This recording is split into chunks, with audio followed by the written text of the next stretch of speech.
Hey everyone, it's Robin. Tonight for dinner, I made mashed potato and bacon pizza.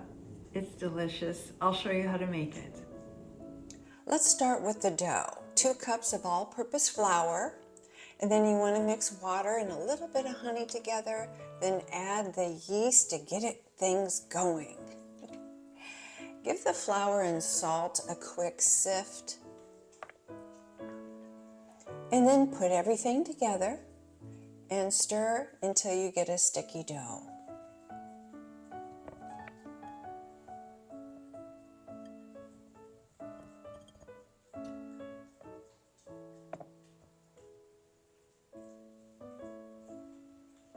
Cover and let that rest for 18 hours. Now, if you forgot to do this well in advance, check out the shortcuts on my website with the recipe. There's some shortcuts there for you. It happens, and the next day it looks like this. You got a lot of air bubbles. I'm making 2 thin crust pizzas today because I have a 10-inch cast iron skillet.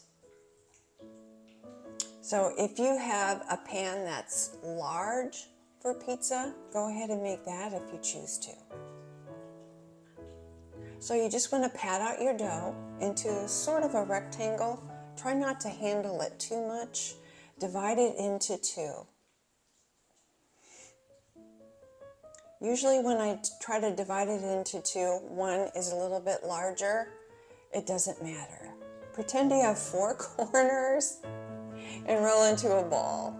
You can fix it later or just have one pizza slightly larger than the other like mine. It's okay.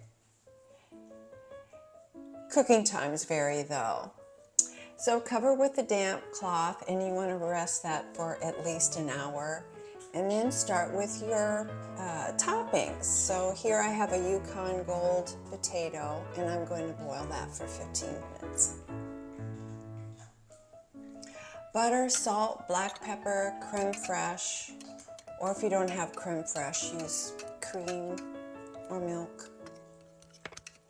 Now you want the potatoes to be dry, so I put that back on the stove to dry them out a bit. You don't want them to be too watery. Make sure you make 8 pieces of bacon, and then you want to roast your garlic as well. You can do this the day before if you choose to, at any time. The garlic roasts for about 30 minutes at 400 degrees. Make sure you pat your bacon dry, and then you want to crumble it up and rip it up.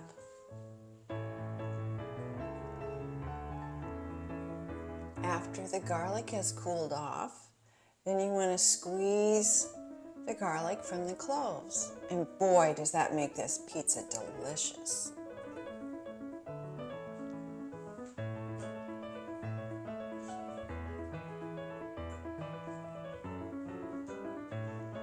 So there's my 10-inch skillet. I put a little bit of cornmeal in there, and the skillet is cold. That makes it so much easier to handle.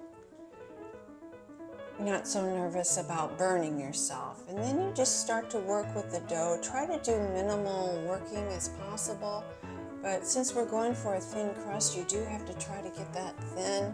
And I'm trying to go for about 12 inches here because there is some shrinkage with pizza dough.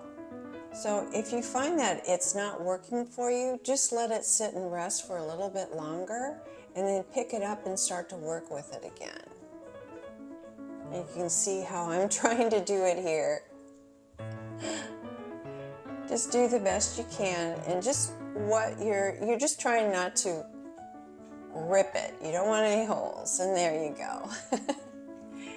And then you can see what I mean by shrinkage. I got a really nice long piece, and now it's just going to kind of like mold itself to the pan.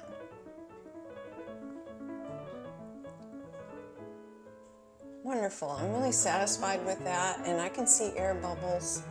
And then you want to brush with a little bit of olive oil and start to assemble the pizza anyhow. I'm going to start with the garlic. You want to spread that out evenly.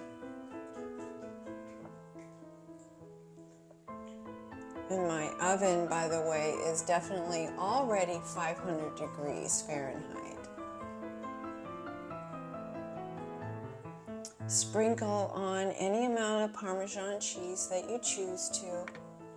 A little oregano, maybe a little basil if you choose, whatever you want for seasoning. Mozzarella.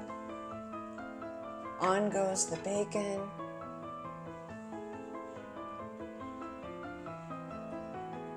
And dollops of mashed potatoes. And those are nicely cooled off by now, so you're not scorching your fingers. Like I said, you can make these toppings in advance at any time, or make it all at the same time. And there you go, in the oven and then out. So this is 15 minutes. It really didn't need a full 15 minutes. I could have done it for a little bit less, but it's phenomenal. We love it. The crust turned out perfect. And the crunch to the crust is amazing. It paired well with the mashed potato topping. And thin crust happens to be my favorite type of pizza anyway. So I was really happy with this.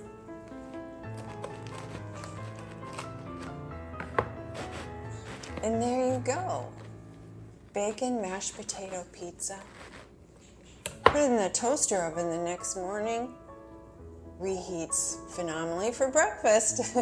Thanks for watching. Have a great day, everyone. I hope you try it.